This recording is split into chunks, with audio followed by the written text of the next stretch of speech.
and welcome to a special Monday afternoon edition of BETHEA'S BYTE Reloaded. I'm Ernest Bethea, the last Outlaw. So good to have you all here with me. Um, Last night, as I was going on with the broadcast, my laptop had shut down unexpectedly. So lucky for me, it shut down at a good place. So I'm going to pick up from where I left off, but to start off with, I'm going to start off this special Monday edition as if I was starting fresh with a missing persons report. Watch your screens, ladies and gentlemen, because we're going to open up with an active Amber Alert. The young lady on the left side of your screen is Sophia Franklin. She has been missing since February 2nd, 2025, out of Beaver Dam, Wisconsin. She is 16 years of age. She has brown hair, blue eyes, and at the time of her disappearance, she stood about 5 feet 9 inches tall, weighed around 186 pounds. And I'm going to highlight something here. I want you all to take note of. She is 3 months pregnant at the time this Amber Alert was launched. She could be in the company of Gary Day. He's 40 years of age, with blonde hair, green eyes, stands about 5 feet 7 inches, weighs around 165 pounds. We don't know exactly what he was last seen wearing, but he is wearing black rimmed glasses and is balding, as you can tell by the picture. The information tells us that the Beaver Dam, Wisconsin Police Department has issued an Amber Alert for a child abduction that occurred at Beaver Dam, Wisconsin on February 3rd, 2025 at 7:48 a.m. Sophia Franklin was last seen at her residence on February 2nd at 9 p.m. The suspect and father of the victim's unborn child was seen at her residence on February 3rd at 7:48 a.m. There is a no contact order for Gary and Sophia. The suspect and victim may be traveling through Missouri to an unknown destination in Arkansas. If you have any information on the whereabouts of Sophia Franklin, Gary Day, you're asked not to hesitate for one thing, but you are asked to call 911 immediately or get in contact with the Beaver Dam Police Department. That number is 888-304-3936. Again, 888-304-3936. As always, you can get in contact with the National Center for Missing and Exploited Children. That number is 1-800-THE-LOST. 1-800-843-5678. But whatever you do whatever you can. Let's bring Sophia and her unborn child home safe. So remember, as always, if you see something, please say something. That way we can do something. Again, let's bring Sophia Franklin and her unborn baby safe. All right. So last night, as I was going onward, I was going to bring you back to the story of Sidney Powell and the prosecution's fight to reinstate her conviction. Prosecutors warned the decision could serve as a vehicle to entirely rewrite the order of trials throughout the state of Ohio. Let's go ahead and start with that right now.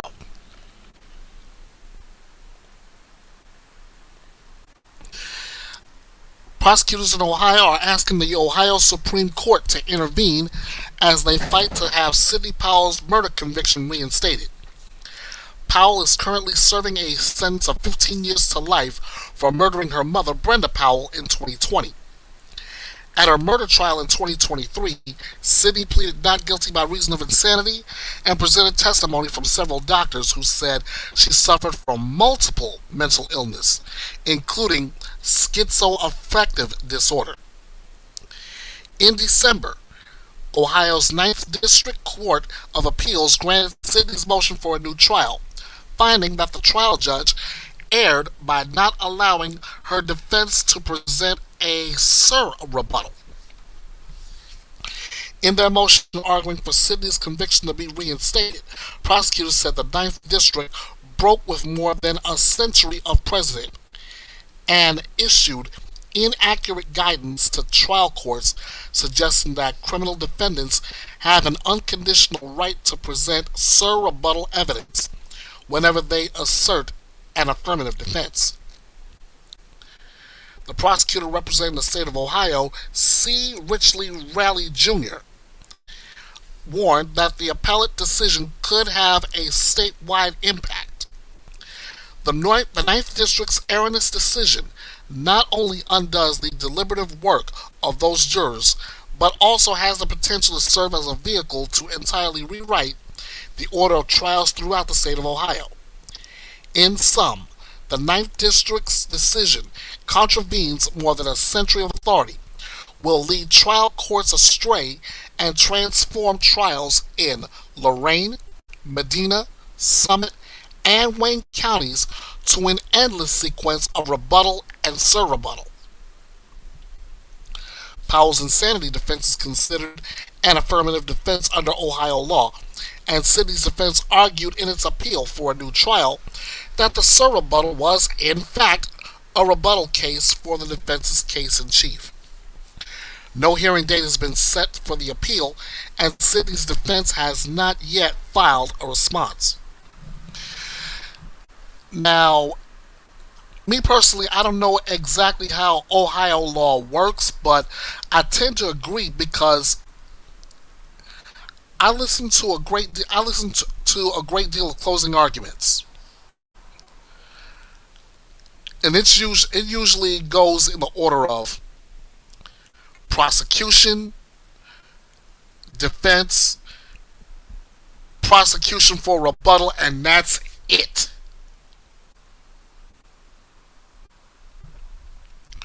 Once the prosecution lays out that their final rebuttal argument, the judge gives the case to the jury, and it's up to them to decide whether that defendant is guilty or not. I have to agree that if that's the case, then a closing argument in Ohio would look like this: prosecution, defense, prosecution rebuttal, defense rebuttal, prosecution rebuttal, defense rebuttal, and on and on and on and on and on. When is the jury going to get the case?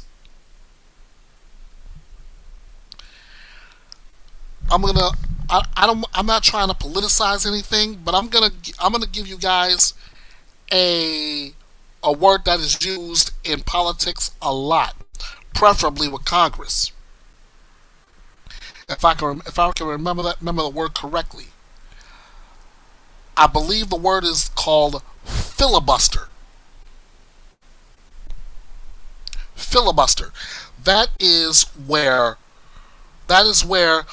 one sitting member of Congress can stand up and take as long as he or she wants, making their case for this law to be passed. Now, can you imagine that happening in a courtroom? Say for example, Ohio. Can you imagine closing arguments going for 7 or 8 hours, going back and forth between the prosecution and the defense,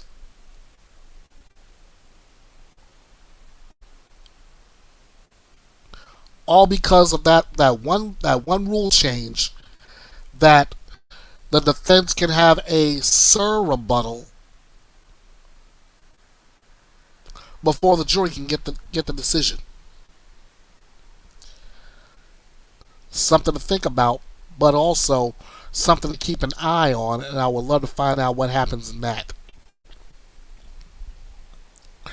All right, guys. I'm not gonna with you too long. I want to finish all the cases out that I didn't finish last night, and it starts with this case that's about to get me to the boiling point. I am going to go in. I'm going to put up the old trigger warning because this one, in the words of the Macho Man Randy Savage, has got me hot just off the title alone. But once I dug into the article, it got me to the boiling point, and it's only leaving me asking one question: why?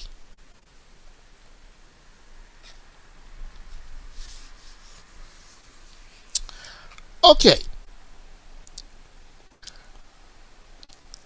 and I'm watching my dear sweet love of my life in the kitchen right now doing her thing, but I've got a feeling that the moment I read this title off, it's gonna set her off too. Alabama baby dies days after suffering a seizure. Now the boy's mother is behind bars. 26-year-old Jamisha Brashay Pruitt is charged with the boy's murder.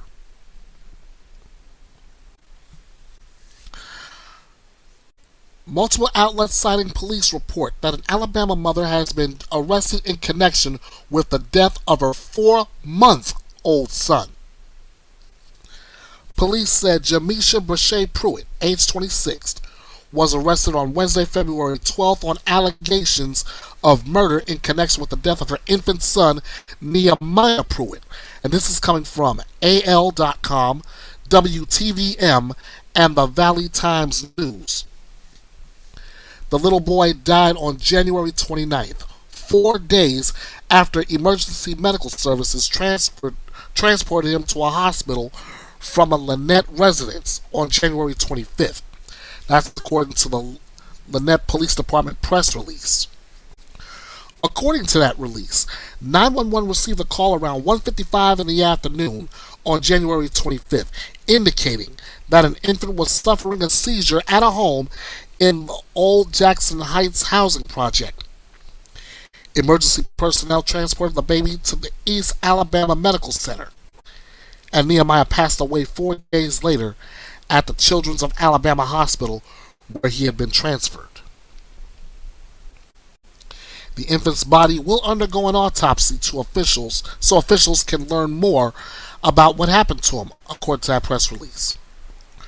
Pruitt is now behind bars as police continue to investigate, and that's according to WRBL Columbus. The circumstances of the infant's death are still under investigation. The police press release notes that anyone with information is encouraged to call the Lynette Police Department Criminal Investigation Division. That number is area code 334-644-5295. 334-644-5295. Or you can submit an anonymous tip at Central Alabama Crime Stoppers. That number is area code 334-215-STOP. 334-215-7867. And a public service announcement goes with this. And this is a public service announcement that I can't emphasize enough. Children do not deserve to be abused.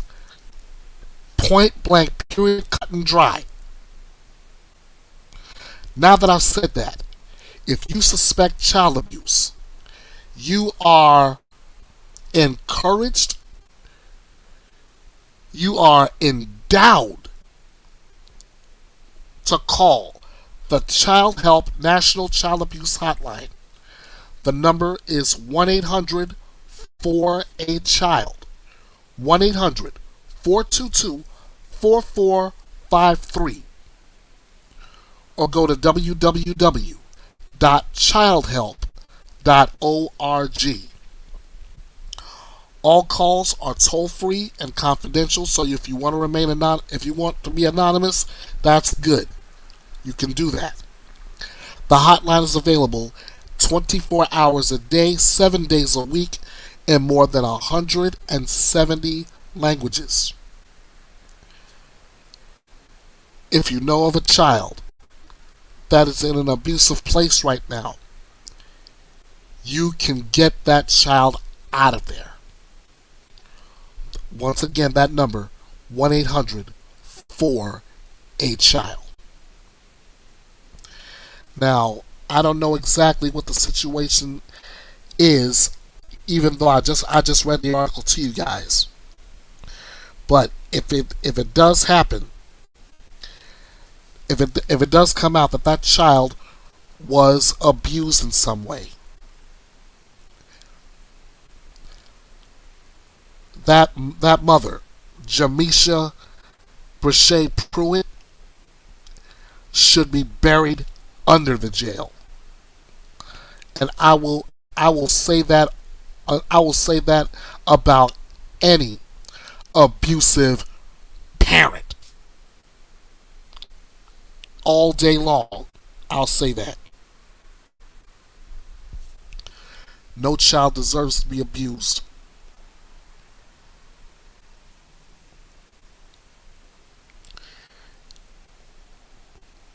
Here's the next up is another story, like I said, has got me to the boiling point. A Wyoming mother. Oh, wow. And I use the term mother loosely for what she did. A Wyoming mom shoots her 4 young daughters before calling 911 saying she was going to shoot herself.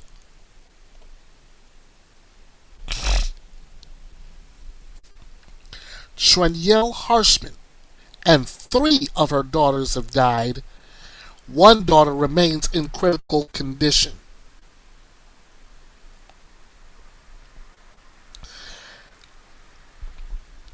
And again, this is one of those stories, guys, that I ask the question, why?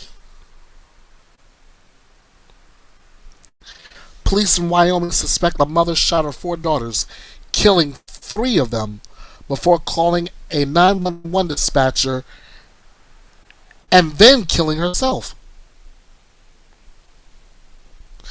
Officers received a 911 call around 1:30 p.m. local time on Monday, February 10th, from a woman reporting gunshots that occurred inside her home and that her daughters had been shot, according to a Bighorn County Sheriff's Office press release. The woman, who was later identified by Fox 13 Now, the Associated Press, and KRTV as Trenielle Harshman, told the dispatcher she believed her children were dead and that 2 of them would be found upstairs in their cribs and the other 2 would be located in a downstairs bedroom, according to the sheriff's office. 32-year-old Harshman also let the dispatcher know that she could be found in her upstairs bedroom and that she was going to do the same to herself, per the release. The dispatcher pleaded with the female caller over the phone for the female caller to remain calm, remain on the line until the responding units arrived, according to the release. The female call stated multiple times that she could not do that and that it was too late. Multiple attempts to keep her on the line failed and the call was disconnected. Officers arrived at their Byron home and found Harshman's 2-year-old and 9-year-old daughters dead. A 7-year-old daughter and another 2-year-old daughter were found alive. All 4 had been shot in the head. Authorities said Harshman, who sustained a single gunshot wound to the head, was found alive when officers arrived. She later died in a hospital from her injuries, according to KRTV. The 2-year-old later died at the scene. The 7-year-old girl was transported to a local hospital and then airlifted to another facility for advanced level of care, according to that release. According to a GoFundMe page started to help the father of the 2 oldest children, the girl suffered severe traumatic brain injury and is in critical condition. The next few days will be crucial for her outcome, the post read. Another GoFundMe page has been set up to support Harshman's husband, Cliff, the father of the 2 youngest girls. Harshman's friend, Brianna Baker, told the Scripps News Group that Harshman had mental health struggles, including suffering from postpartum depression. Everything can change in an instant. Never allow yourself to think, it couldn't be me. Stay humble and kind, Baker said. You never know what someone is struggling with inside their mind. Trenielle was not the mother this tragedy makes her seem to be. Her loved ones don't want her to be remembered for her darkest moments. She was sweet, loving, and funny. Her children were her main focus.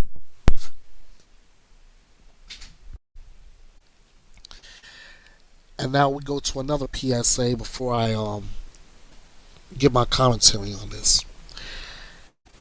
If you or someone you know needs mental health help, know that there is someone out there available who can help you. You are asked to text the crisis text line. Text the word strength, STRENGTH, to the number 741-741. You will be connected to a certified crisis counselor. But the best news about this is, you no longer have to suffer in silence. In fact, you don't even have to suffer at all. There's someone you can talk to, and they can help you as best they can. But you got to take that first step. Text strength to 741-741.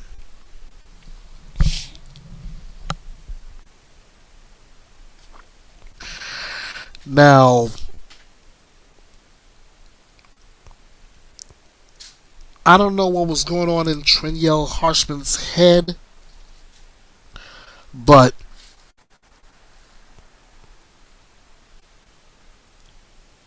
for her to shoot and kill 3 of her daughters, shoot the 4th one and she's still in critical condition, that's bad enough already. But then turn the gun on yourself afterwards? I may catch a lot of heat for this, but I'm ready to catch it. That, to me, was an act of cowardice. Because, one, what did those children do? What did those children do for you to shoot each one in the head? And 2, why couldn't you just given them to someone who would take care of them? So if you wanna, no, I don't even wanna think about the next part. I don't even wanna think about the next part, because that still looks to me like she could have done something. She could have gotten help from somewhere. Hold, hang on, guys. My wife, Lady Outlaw, just said something. What was that, babe?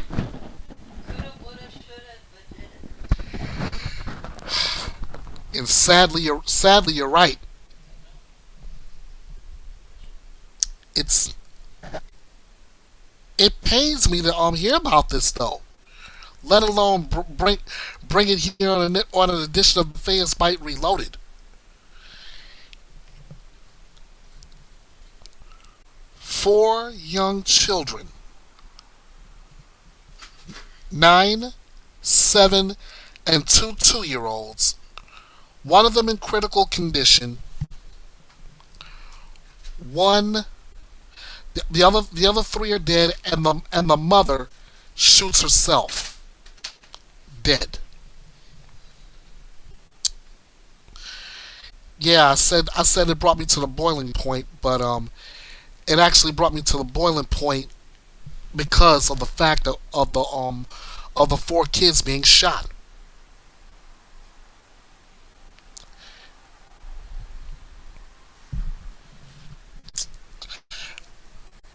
I'm gonna keep an eye on this to find out what's gonna happen with the other girl.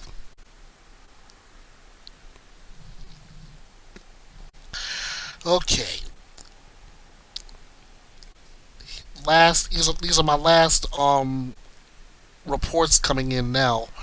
This is we're gonna dip into the courtroom real quick, and we are in. They are already done the closing arguments in the trial of ASAP Rocky.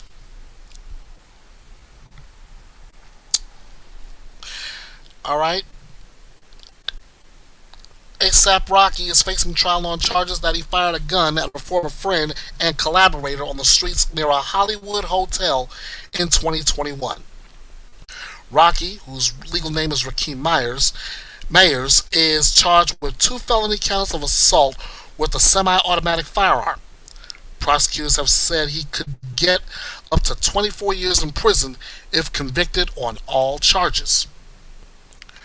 Rocky was arrested in April 2022 and pleaded not guilty to the charges later that year. As jury selection began, he turned down a plea agreement that would have meant 180 days in jail. Terrell Efron, aka ASAP Relly, testified that he and Rocky, members of the ASAP of a crew of creators at a New York high school, had been close, but their relationship eroded after fame came for Rocky. Relly said their relationship had been strained for years and was getting worse in the days leading up to the incident. But he was still furious when Rocky pulled a gun on him after a scuffle began the moment the two met up near the W Hotel on November 6, 2021. He dared him to use it. He had been shouting angrily at Rocky, who was walking away after an initial confrontation and scuffle. When Rocky pulled a gun from his waistband and held it in the air, Relly testified. He turned around and then it was like, boom, he told the jury. The whole thing was like a movie. He kind of pointed down and he shot the first shot. He said, I felt my hand hot, and later added, I was hit, or I was grazed. I didn't have a hole or nothing. Rocky's lawyer says the shots he fired were not even from a real gun. They were blanks from a starter pistol that he carried as a prop. The lawyer said Relly knew this, and that was why he was so fearless walking after him. 2 days after the shooting, Relly brought 2 shell casings to police that he said he had found at the scene after several police officers searched the scene and found nothing. During the testimony of Sergeant Thomas Zizzo, the jury saw body camera footage of officers searching the scene with flashlights and remarking on the lack of evidence at the scene. So, to recap from Friday, the defense concluded its closing argument. They were sent out of the courtroom during an objection, which led to a heated exchange between ASAP Rocky's attorney Joe Takapina and Deputy District Attorney John Lewin. Lewin delivered a prosecution's rebuttal argument, and the jury was given instructions and formally handed the case. They will return to deliberate tomorrow, February 18th. Now, here's what bugs me a little bit. If the police weren't able to find the shell casings, where did ASAP really get those two casings from?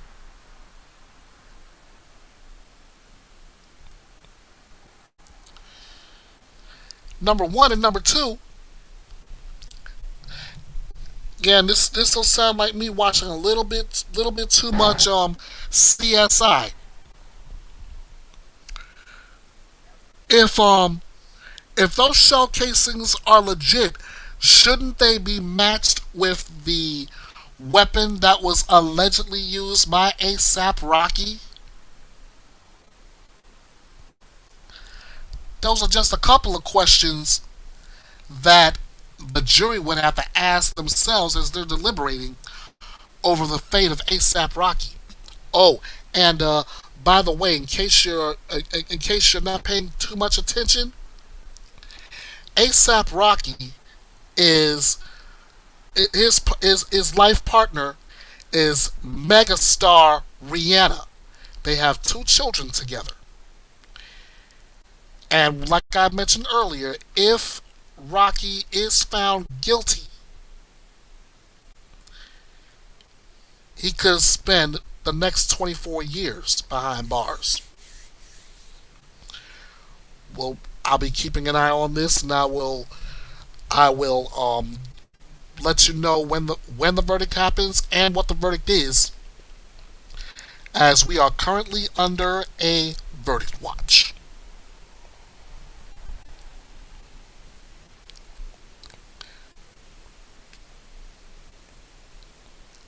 Next up, suspects in Jessica Barnes' murder case is back in court.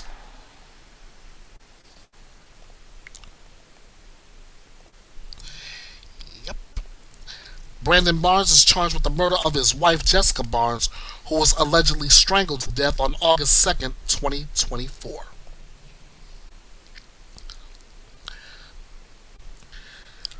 Two women accused of helping a man dispose of his wife's body were in court Friday for a preliminary hearing. Brandon Barnes is charged with the murder of his wife Jessica, who was allegedly strangled to death on August 2nd, 2024. Jessica was not reported missing until September 10th, and her remains were found a week later in the Twin Lakes area of Pickens, South Carolina. While prosecutors say Brandon killed his wife by himself, he allegedly enlisted the help of his lover, Kendall Mims, as well as a third woman who lived with them, Victoria Tippett, to dispose of the body.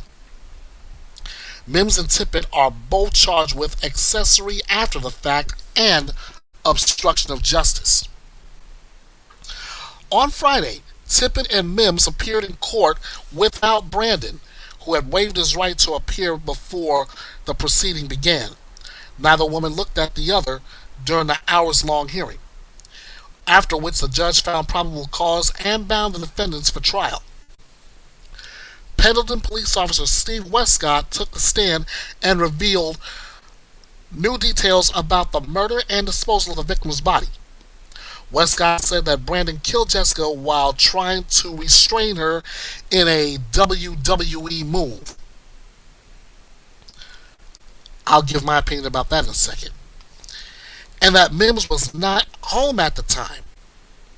Mims returned home from work to find the victim's body had been placed in a large plastic tote, which surveillance video showed Brandon and Tippett purchasing from Walmart. You can see the tote being brought out of the pool house by Brandon Barnes with the assistance of Ms. Mims and Ms. Tippett, Westcott said. It's put in the HHR. They were searching for a location to dispose of the remains before they ultimately ended at the location. Prosecutors say 3 of Jessica's teeth and part of her jawbone were found at a site off of a hiking trail, while more of her remains were found in a 5-gallon bucket on the property where all three suspects lived. Westcott testified that the group initially tried to dig a hole to bury Jessica's remains, but ultimately burned them. Mims previously appeared in court in December 2024, where she was denied bond after an emotional hearing. At that hearing, Mims' defense attorney told the judge that her client had suffered severe abuse at Brandon's hands, including strangulation that left her experiencing stroke-like symptoms. Now, anybody who knows me knows I am a long-time and loyal WWE fan. So if I had to assume anything, and I know it's usually wrong of me to do so, but if I had to assume anything, the WWE move in question would likely have been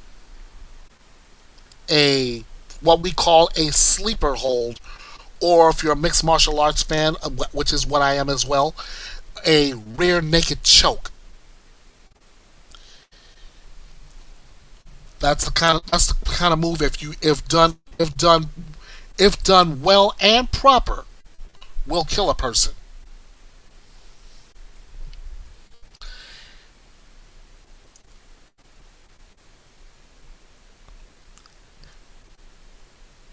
Who knows what where this case is gonna go, and when the trial will start for these three, when the full on trial will start for these three. But you can bet I'll be watching. I'll be keeping an eye out for this, and I'll bring you all the information as best I can. Let's see, we got somebody in the chat already. It's been a minute. KC Boston, great to see you too. Oh, I'm just finishing up what I started Sunday. And speaking of continuing on here, we have a guilty plea in a shooting. Andrew Lester is pleading guilty in the shooting of Ralph Yarl. He was scheduled to stand trial this week. In the shooting of Ralph Yarl, who survived and will be Andrew Lester will be sentenced on March 7th. Here's the details in this.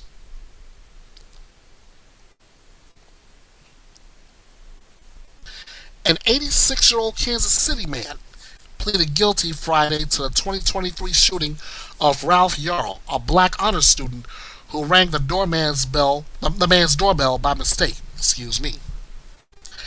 Andrew Lester was scheduled to stand trial next week on charges of first-degree assault and armed criminal action in the shooting of the then 16-year-old who survived and has since graduated high school. As part of the plea deal, Lester pleaded guilty to second-degree assault, a charge that Judge David Chamberlain said carried a sentence of 1 to 7 years. Lester, who will be sentenced on March 7th, was hunched over as he was wheeled into the courtroom, his hands folded. Yarl and his mother, Chloe Nagabi, sat in the front row during the hearing. In a statement issued after Lester's plea, Nagabi thanked her family supporters who saw Ralph's humanity and rejected a world where fear and prejudice endanger innocent lives. While this is a step toward accountability, true justice requires consequences that reflect the severity of his actions. Anything less would be a failure to recognize the harm he has caused, she said. Under the first-degree assault charge, Lester was facing a potential sentence of between 15 and 30 years behind bars, depending on the circumstances. One of the key elements of second-degree assault is that defendants have the burden of injecting the issue of influence of sudden passion arising from adequate cause. This is probably perceived as some middle ground, and the heat of passion would be what was the motivation for the shooting, said J.R. Hobbs, a Kansas City defense attorney who is not involved in the case. If he was afraid or whatever, it may not rise to a full defense. The parties might agree to that because, on one hand, it's a felony conviction, no trial, no possible appeal. On the other hand, with a lesser statutory limit, the defendant's exposure is less as well. Jarl showed up on Lester's doorstep on the night of April 13, 2023, after he mixed up the streets where he was supposed to pick up his twin siblings. Lester's attorney, Steve Salmon, has long argued that Lester was acting in self-defense and that he was terrified by the stranger who knocked on his door as he settled into bed. Authorities said Lester shot Jarl twice, first in the head, then in the arm. The shooting shocked the country and renewed national debate about gun policies and race in the U.S. Jarl testified at an earlier hearing that he rang the bell and then waited for someone to answer for what seemed longer than normal. As the inner door opened, Jarl said he reached out to grab the storm door. "I assume these are my brother's friend's parents," he said. He said Lester shot him in the head and uttered, don't come here ever again." Although the bullet didn't penetrate Jarl's brain, the impact knocked him to the ground. Jarl said Lester then shot him in the arm. The team was taken to the hospital and released 3 days later. His family said the shooting took a big emotional toll, and they have filed a lawsuit against the retired aircraft mechanic. Salmon said last year that Lester's physical and mental condition had deteriorated. He said Lester has had heart issues, a broken hip, and has been hospitalized. Lester has also lost 50 pounds, which Salmon blamed on the stress of intense media coverage and death threats he subsequently received. During Friday's hearing, the judge asked Lester whether he was in poor health. Lester responded yes. A judge had previously ordered a mental evaluation of Lester, but allowed for the trial to proceed after its completion. The results of that evaluation were not released publicly. And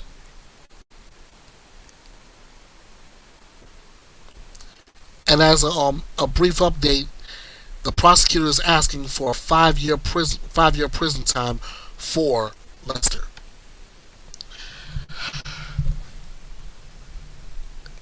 I mean, I can see where there's a little mercy being shown, but there's also has to be accountability shown as well. I can understand being scared that someone is knocking at your door at a late hour, but they're going by the old shoot first, ask questions later, if anything, and that's never a good sign. Never a good sign. All right, my next 4 stories. I'm gonna do this one first. Jesus Monroy is back in jail, indicted on new charges of his girlfriend's murder. I'm gonna cover that one first, and then I've got my last 3 stories for the week is going to be filed under Justice Served. So right now, let's start with Jesus Monroy. New charges have been filed against the 20-year-old accused of murdering his pregnant girlfriend, Mia Campos, after a grand jury indicted him on Wednesday. Jesus Monroy now faces statutory rape, child molestation, and enticing a child for indecent purposes, in addition to the felony murder, infanticide, and assault charges lodged against him last summer. Police said Campos left her home on the evening of July 14th to go to a gas station with Monroy, but never returned. Her parents used an app to track her location to a wooded area where they found her body discarded in the woods. Although Monroy went with her family to look for Campos that night, he told them he hadn't seen her that day. Prosecutors said it was Monroy who lured his 16-year-old girlfriend, who was 7.5 months pregnant with their unborn son, to the entrance of her neighborhood, where he killed her by means of asphyxiation before leaving her body in the woods. Monroy was arrested on July 17th for providing false statements to officers, but murder charges were not filed until the very next week, July 23rd. Brendan Delfont, Monroy's court-appointed attorney, challenged the state's case at an August bond hearing. Delfont called the state's evidence mere accusations and said prosecutors have virtually no physical evidence. Delfont then revealed that he had evidence of his own that would prove his client's innocence.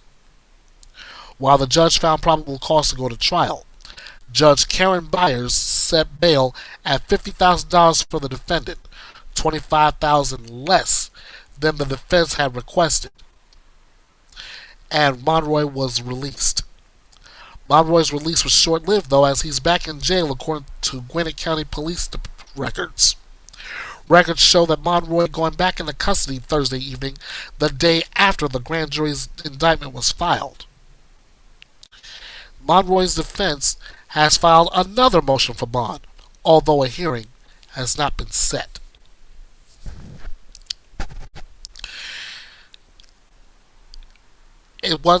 So he's basically indicted on both felony murder,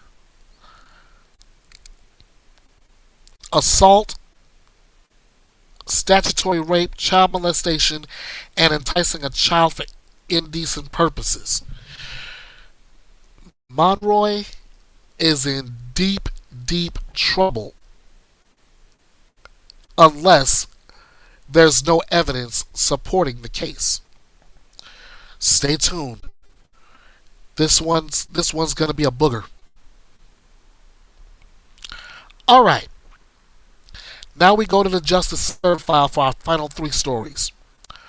First, Rachel Henry has been sentenced for the murder of her 3 children.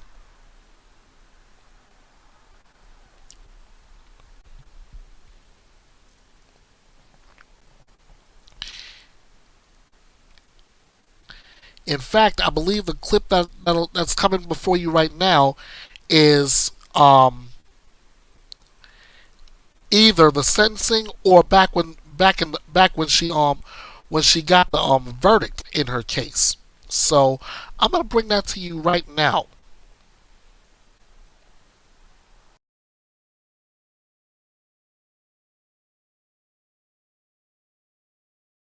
All right, in prior proceedings, the defendant did enter a plea, and that plea had been accepted at the time of the change of plea based on the defendant's pleas of guilty and the findings of the court. It's a judgment of the court. Defendant is guilty of the following: count 1, first-degree murder, a class 1 felony and dangerous crime against children, committed January 20th, 2020. Count 2, first-degree murder, class 1 felony and dangerous crime against children, committed January 20th, 2020. That is victim B. Count 1 is victim A. Count 3, first-degree murder, a class 1 felony and dangerous crime against children, committed January 20th, 2020. Victim C. All are dangerous but non-repetitive offenses under the criminal code. In preparing for sentence, received and considered all of the following: the pre-sentence report, which includes some reference to victim next of kin, the request in restitution amounts, the recommendation from pre-sentence report, which is in line with the stipulations of the parties in the plea agreement, the written separate statement by victim Ant in this matter, the defense sentencing memorandum and any attachments, the state's sentencing memorandum, the defendant's criminal history, which is non-existent prior to these offenses, as well as the stipulations of the parties in the plea. This is a stipulated specific sentence. Does the state have anything they wish to add for sentencing, or do next of kin wish to make a statement? I don't believe anybody's going to make a statement today, Judge, so Okay. it's just going to be me. Before I make my statement, I do know. Just pull a microphone. Absolutely. Sure. There is a restitution request, Judge, for $30,000 from the MCAO Compensation Bureau, so I didn't know what the defense's position was on that.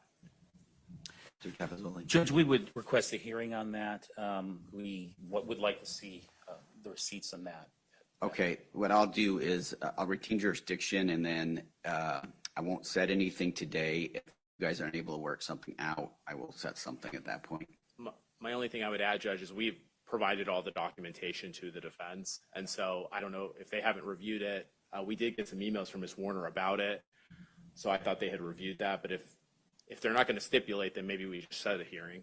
Okay, I mean, I'm happy to set a hearing today. It's going to be a little bit, because of my schedule currently, my Fridays are full, but. So. I understand. That's fine, Judge, and Ms. Henry will waive her presence for the purpose of the hearing. Okay, thank you. Judge, I'm going to be brief because obviously we did file a sentencing memo and it is a stipulated sentence. I would note, Judge, for the court that it is probably hard to find somebody who had a role in this case who hasn't been affected by it. I would put obviously the family and friends in there. You read the letter from the victim's aunt talking about how this has affected her, how it's affected the children's father. Obviously, there's friends that have been affected by it. It has had an effect on the police officers and the fire and medical personnel who responded to that scene that day. A lot of the fire personnel thought, because there was a miscommunication, they thought it was a drowning call. They thought they were responding out to a scene to try to save children. And when they got there, found out that there were already 3 dead children inside of the house when they got there. I know the defense noted this in their sentencing memo. I think we noted in ours. Some of the personnel, the first responders, are still in therapy and have been affected by what happened, even though this was 5 years ago. I would add attorneys to that list as somebody who himself responded out to the scene that day. Why this has had effect on so many people involved in this case isn't really a surprise. It's because the 3 victims, Zane, Maria, and Catalaya, are 3 innocent children, all under the age of 4. The defendant is obviously going to prison for the rest of her life because she did the unthinkable in this case, Judge. She had a duty to protect her children from anyone or anything who would try to harm them. But unfortunately, in this case, she was that thing. These 3 children in this case were completely helpless to protect themselves from her, to stop her from what she did to them that day. And all 3 of these murders against Zane, Maria, and Catalaya were senseless and, quite frankly, cruel. The defense noted in their sentencing memo that she is going to have to think about this and the effect that it's had for the rest of her life, and I hope she does, because she took the futures of 3 children away from them that day when she did what she did. In terms of the mitigation, Judge, I'm not going to touch much on it because I think the defense will articulate it better than I will today. I would note that the defendant, Ms. Henry, took responsibility for this when she admitted to the police what she did that day when they interviewed her, and she's obviously taken responsibility now when she entered into this plea agreement for natural life in prison. In terms of the other mitigation that's in the sentencing, the defense's sentencing memo, and I'm sure they'll talk a little bit about today, that is all information that our office took into consideration, Judge, when we made what was a very difficult decision in this case to come to this plea agreement and to not go forward, obviously, with the death penalty. Based on everything, Judge, we do believe that this plea agreement is in the interest of justice. We are asking the court to accept the stipulations in the plea agreement and sentence the defendant to 3 consecutive sentences of natural life in prison. And that is based on, obviously, the aggravating and the mitigating factors, Judge. That's all I have. Thank you. All right, thank you. Mr. Tavazzoli? Thank you, Judge. May I remain seated Yes. for my comments? Thank you. First of all, I would like to express my deepest sympathies, condolences for the loss of Zane, Maria, and Catalea. They were so young and their lives were tragically taken from them. I am personally deeply sorry for their loss, and Rachel is as well. This is a tragedy of monumental proportions, and we are here on this solemn day to give this tragedy a final resolution. Next, I would like to say that we believe the sentence in this case is appropriate. We can never bring back the lives of these 3 children, but Rachel is ready to begin to make up for this unfathomable loss of her children by spending the rest of her life in natural life in prison. It is no small sacrifice, but it is one that she's willingly and sorrowfully accepting as she's entered into the plea agreement. This begs the question, why did this happen?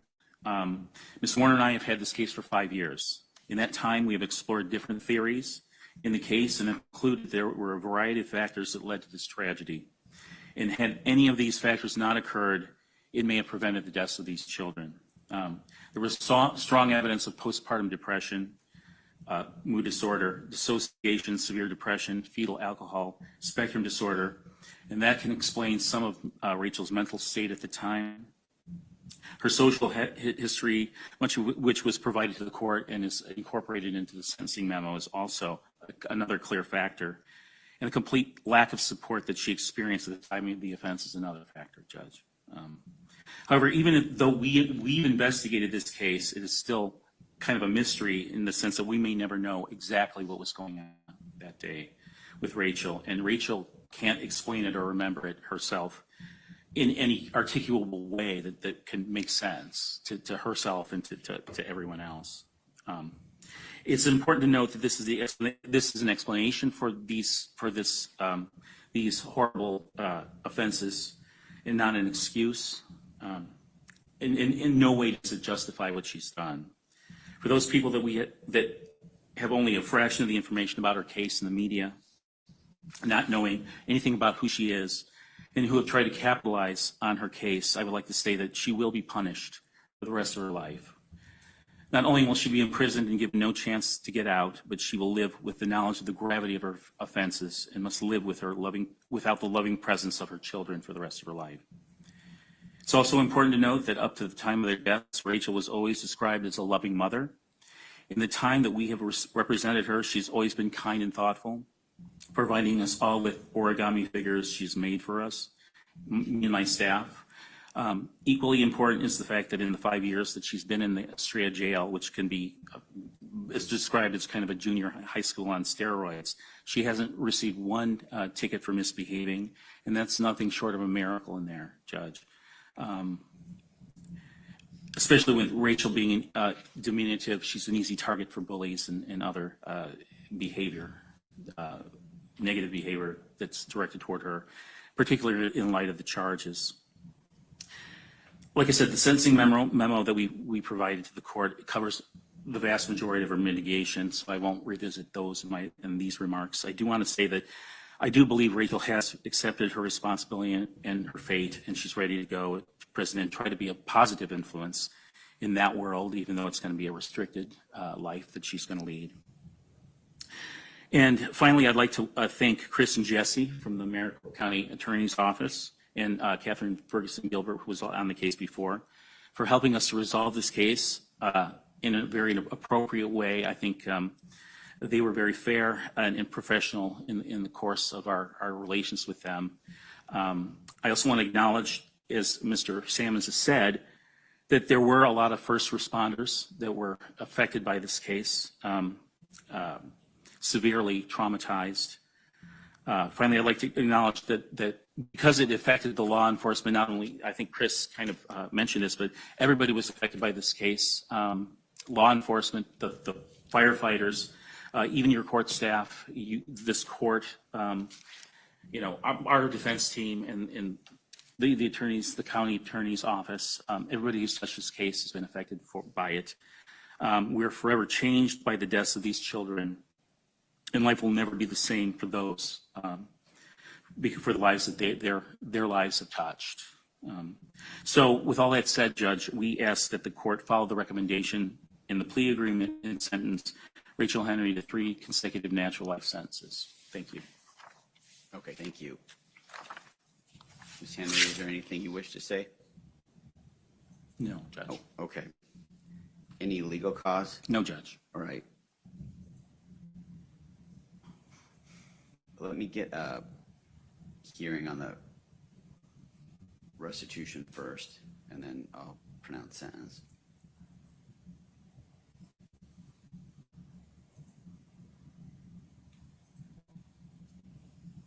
How long is the hearing itself going to take if it goes, do you think? An hour at most? An hour at the most, Judge. So April 25 is, oh, hold on a second. I'm sorry, I could do April 4 at 11 o'clock. That works. That works for us. Let me double check my calendar. Your Sure. Honor. It's always on the slow.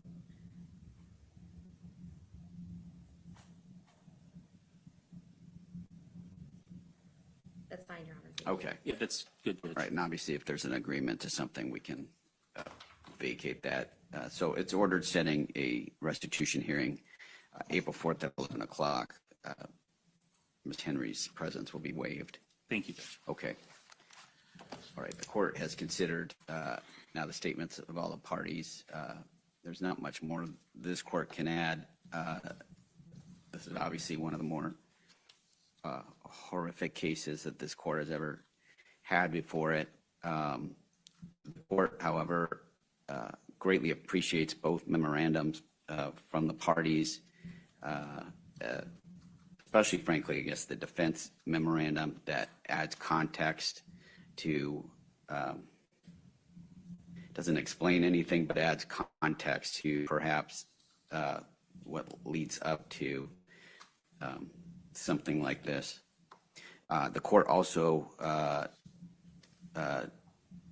agrees that the resolution in this matter is a just resolution, and that the state, in dropping the notice of death with the plea agreement, in the decision making, came to a very just decision in doing so.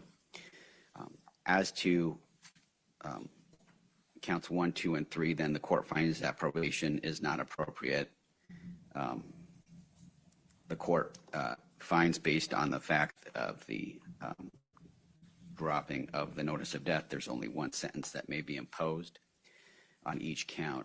Therefore, the judgment of the court as follows. As to count 1, imposition of sentence, defendant sentenced to a term in the Department of Corrections for a term of natural life to begin today's date.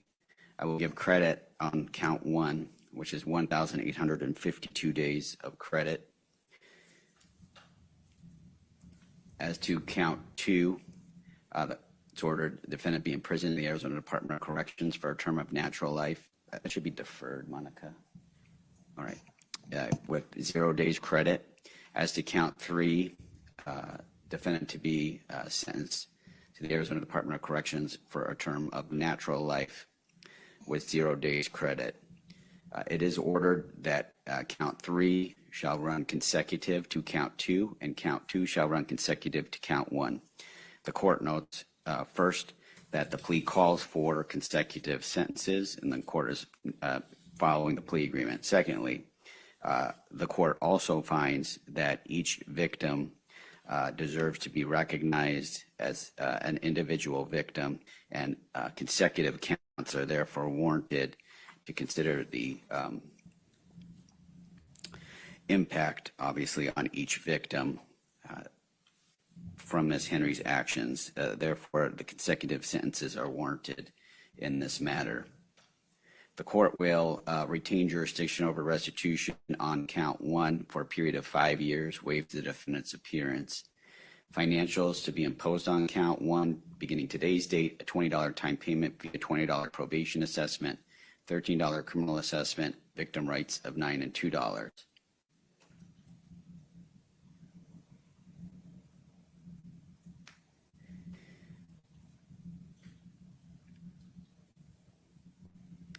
It is ordered dismissing counts and allegations in paragraph 3 with defendant to undergo DNA testing for law enforcement purposes.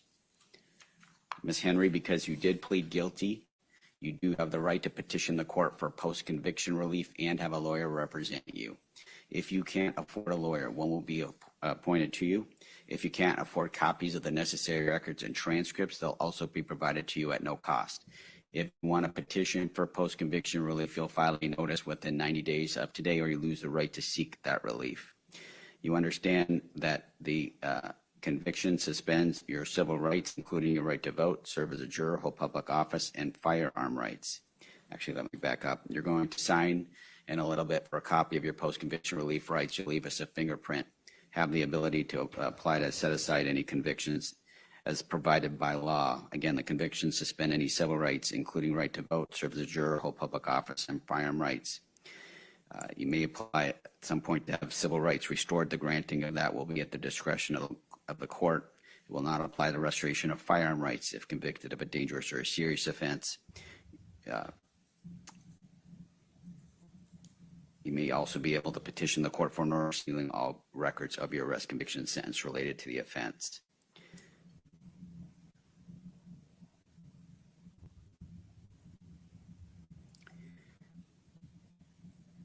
If I didn't already say so, it is further ordered that a copy of the order of confinement, together with all pre-sentence reports, probation violation reports, medical and psychological reports not sealed, are remitted to the Arizona Department of Corrections. It's order remanding the defendant to the custody of the Arizona Department of Corrections to begin her sentence today, with all other orders not specifically stated reduced to writing. Is there anything else from the state? No, Judge. Any else from the defense? Yes, Judge, there's one other thing. Ms. Henry, because she didn't have a prior criminal history, she voted in the last election, and as a result, she's been called for jury duty in March. So we would ask the court maybe if you could vacate that for her. I don't know procedurally how I could do that. Let me follow up with the jury commissioner to make sure, though, that she's taken off any list. Thank you, Judge. Okay. All right. Anything else? No, Judge, that's Okay. it. So I think we'll take Ms. Henry out, and she will return sometime later to sign all her paperwork. Thank you. Okay. Thank you. Is it all good to sign? Okay.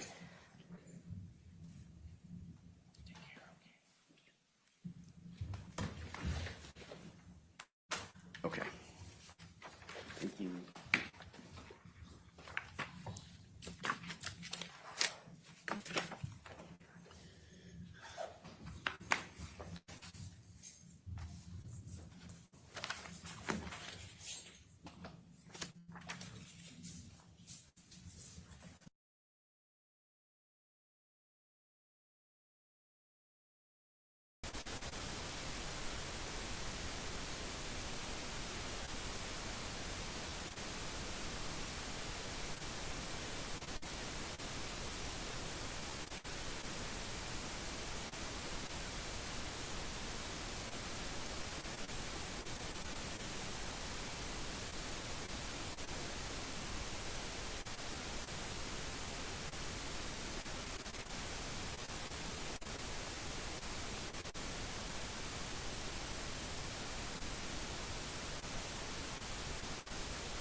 Let me try that. Okay, guys, let me try that again.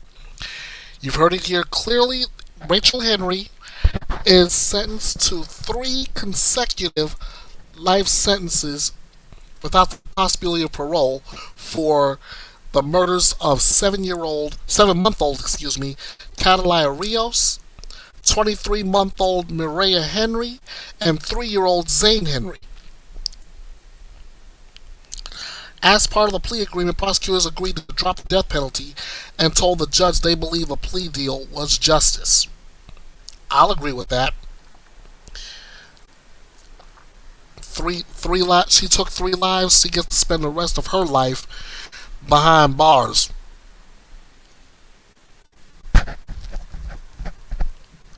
And those three little children, they get the justice they are long overdue. So yes, that's why I filed that definitely under justice served. Speaking of which, let's move onward. We got another one in that area. A man learns his fate after killing his newlywed wife on his honeymoon, then fleeing a luxury Fiji resort in a kayak.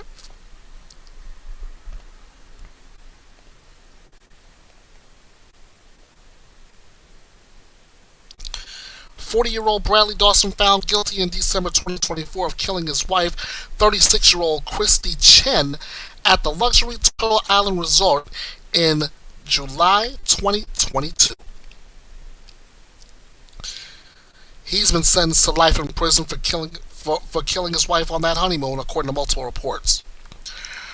On Tuesday, February 11, Bradley Dawson appeared at the High Court in Lautoka, where he was sentenced to a minimum of 18 years in prison before he can be considered for release following the January 9, 2022 murder of his wife Christy Chen. That's according to local outlets, the Fiji Times and the Fiji Broadcasting Corporation.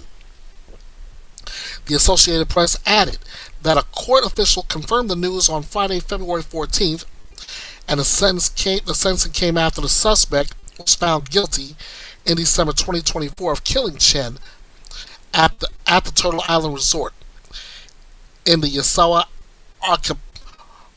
archipelago 2 days after they arrived in the country. Dawson then took a kayak to a nearby island after the killing, according to the news agency. Justice Riaz Hamza told Dawson at the sentencing, "Your conduct after the incident was appalling," according to the Fiji Times.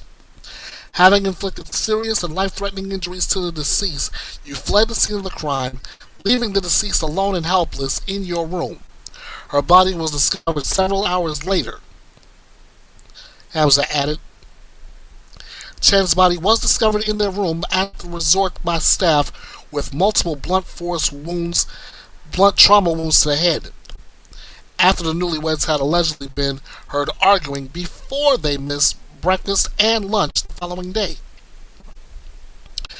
During the trial in December, Hamza said the fact that Dawson was apprehended at Matakalavu village with his passport and personal belongings the next day indicated he was planning to flee the country after the crime. In November, defense lawyer Anil Prasad, representing Dawson, claimed prosecutors had failed to provide enough evidence to convict the suspect. However, Justice Hamza rejected the defense at the trial, saying prosecutors had proved the charge of murder against the accused beyond reasonable doubt. Chen, a pharmacist, and Dawson, a non-profit IT employee, got married 3 months after they met. It was a shock, Chen's friend Maurice Apre told People magazine in November 2022, adding, "It happened so quickly." The resort where the killing took place was the location of the 1980 film The Blue Lagoon, starring Brooke Shields. People magazine has contacted the Office of the Director of Public Prosecutions and the Fiji High Court Registry Office for additional information on Dawson's sentencing, but didn't immediately hear back. Another PSA to go with this story: if you or someone you know is experiencing domestic violence, again, this is one of those cases you do not have to become a statistic. You don't necessarily have to dignify yourself as a victim. You can walk away from this thing a victor. Call the National Domestic Violence Hotline. That number is 1-800-799-7233. 1-800-799-SAFE. Or go to www.thehotline.org. All calls are toll-free and confidential. The hotline is available 24 hours a day, 7 days a week, in more than 170 languages. And as for Mr. Dawson,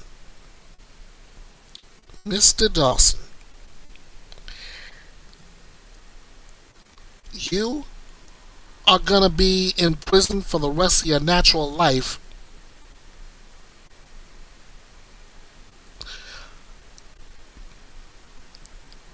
if you didn't want to be with the woman. You didn't have to marry her. You could have walked away before it got to this point. Instead of you living your best life, you're going to be living your best life now as a prisoner. Justice served? Absolutely. And finally, a Florida man who killed husband and wife in front of their toddler daughter is executed decades later.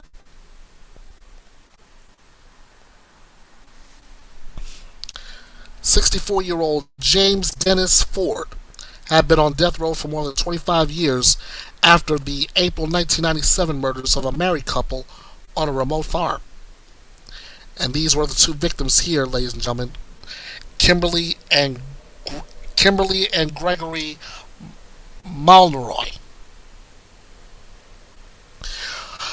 A Florida man convicted of killing a husband and wife in front of the couple's toddler was executed this week, or should I say last week, according to multiple news reports, which cite state officials. 64-year-old James Dennis Ford died by a 3-drug lethal injection at 6:19 p.m. on Thursday, February 13th, at Florida State Prison in Rayford, Florida. This is according to reports from the Associated Press, USA Today, and local news station WWSB. Moments before his execution, Ford declined to speak any last words, but his final written statement read, "Hugs, prayers, love. God bless everyone." That's according to the outlet. His final appeal was denied by the U.S. Supreme Court on Wednesday, February 12th, according to the AP.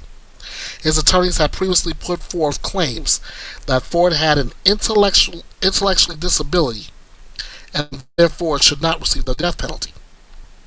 Ford had been on death row for more than 25 years following the April 1997 murders of 25-year-old Gregory Malnoy and 26-year-old Kimberly Malnoy, who were on a fishing trip at a remote farm in southwest Florida with their 22-month-old daughter when they were killed, according to reports from WWSB citing authorities.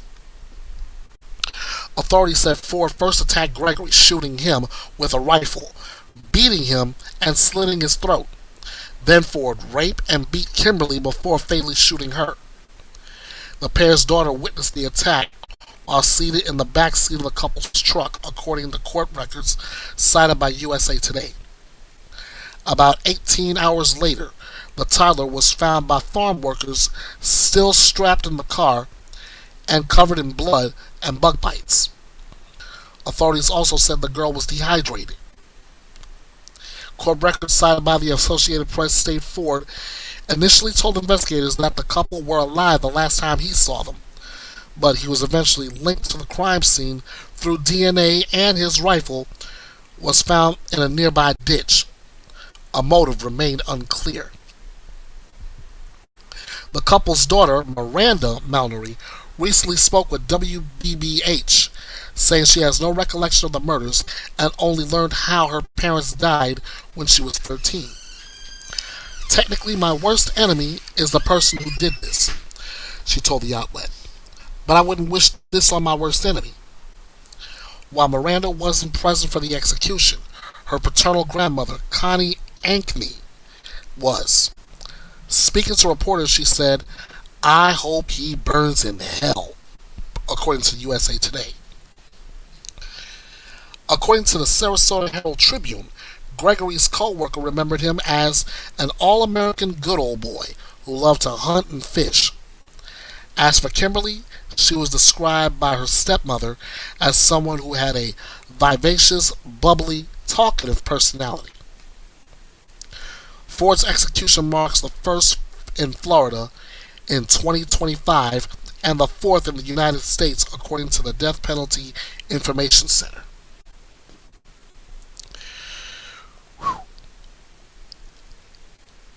Wow. Only thing I can say, the only thing I can say to that is justice served. It took them a while, but they finally got there.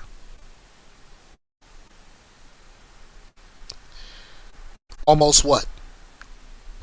97, 17, almost 20, well over 25 years, and they finally went ahead and said, okay, 25 years is enough time for you to sit on death row. This is it. Okay, guys, I want to thank you all for joining me here today on this special Monday afternoon edition of BETHEA'S BYTE Reloaded, picking up from where I left off on last night. I apologize for the sudden interruption from last night, but I'm glad I was able to pick it up from this point and continue forward to wrap this past week up. Now I'm gonna load up on cases again and prepare for this weekend. All right. So, if you liked everything you saw and heard over last night and today, I'm asking you to go and like, share, subscribe, drop me a comment, whether it's on the videos or in the community section, which is now being redone as posts. Drop me a line there. I would love to hear from you. If you'd like to support BETHEA'S BYTE Reloaded, but financially to keep this thing running, you can always drop a donation at PayPal me /EKB316, or Cash App $EKB316, or Venmo EB the Last Outlaw. Nothing obligated, but it's always appreciated. You can hit me up all over social media. I'm on Facebook at BETHEA'S BYTE Reloaded, on X at EKB316 in all caps, right here on YouTube, BETHEA'S BYTE Reloaded, Instagram EKB316, that's in all lowercase, on TikTok while we still have it, that's at King of Hearts 316 2021. And you can email me, kingofhearts316_09 at outlook.com. Alright, let's wrap this up like we normally do. This is your home for true crime news without the drama, where your opinions matter, where lively debates are encouraged, where your voice is heard, and above all else, it's justice served. The guarantee, you see it on your screen. No gimmicks, no drama, no BS. Ladies and gentlemen, this is BETHEA'S BYTE, and it's reloaded. It's good to do this all with you again. Ernest Bethea, the Last Outlaw. I'm getting up out of here. Thank you all again. Let's do this again next week. Same time, same place as always. No regular time as always. Sundays, 10 p.m. East, 10 p.m. in the East, 7 in the West. Let's do this all over again, right? Until then, you guys know what you need to do. Bite this. Thanks for watching and joining me here at the drama-free true crime destination. Be sure to like, share, subscribe to the channel, and drop me a comment on this video. Also, be sure to follow BETHEA'S BYTE Reloaded all over social media. This is BETHEA'S BYTE, and it's reloaded.